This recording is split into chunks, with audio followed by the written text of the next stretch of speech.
Hello and welcome into the House of Sparky post-game show. Arizona State just defeated Kent State by a score of 30-7 alongside Brady, Vernon here.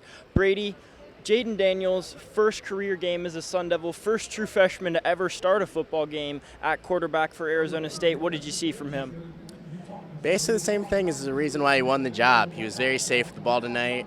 But the biggest thing that I saw from him tonight is what we can't see in practice, and that's making plays that aren't designed, scrambling out, getting away from pressure, having third down and longs, and saying, oh, I don't have to throw it, I can run for it. And so he did a really good job of that tonight, and no interceptions. That's what you love to see.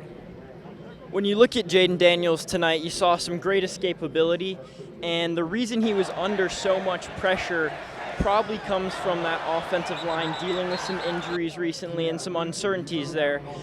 They got the job done tonight, but how can they improve moving forward?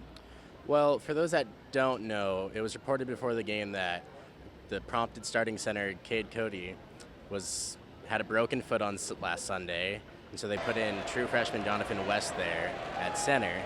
So that's even more shuffled to an offensive line that expected Cole Cabral to be center, Zach Robertson to be the left tackle.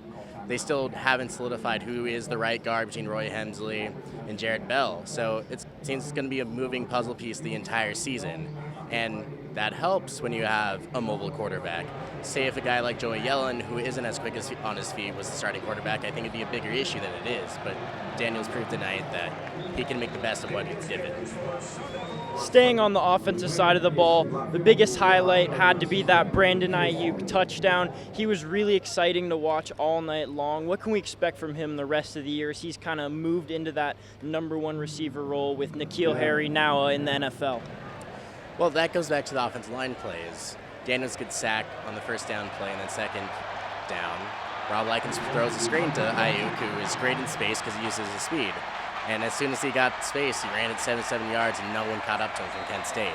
And that's awesome. He can do that. But we need to see more possession receivers, maybe like 5 to 10 yards, because he only caught 4 balls tonight.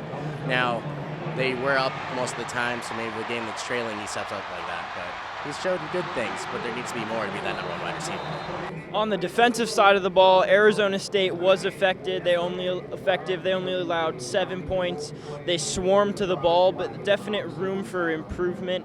How do you think that unit can build on what they did tonight and then move forward with Sacramento State and then obviously Michigan State in 2 weeks? Obviously, knowing Danny Gonzalez, he's never going to be happy and if you only allow 7 points. But tonight, there was multiple times Kent State fumbled and they got the ball back. There was an interception dropped by Kobe Williams pretty early, so there could have been more turnovers caused than just the one they had. The other thing was there was a lot of sacks that they missed and missed tackles, and Gonzalez pointed out early on that he didn't want to see that. There's going to be rust. It is week 1, and you want to get rid of that. But obviously he wants it to be a better job because come week 2 and 3, that could be changing the game, especially at Michigan State. Well, college football is back, and so are the Arizona State Sun Devils. They'll be in action again next Friday at 7 p.m. here at Frank Cush Field against Sacramento State before hitting the road and going to Michigan State in East Lansing. Alongside Brady, Vernon, I'm Quinn Jamieson. Thanks for tuning in.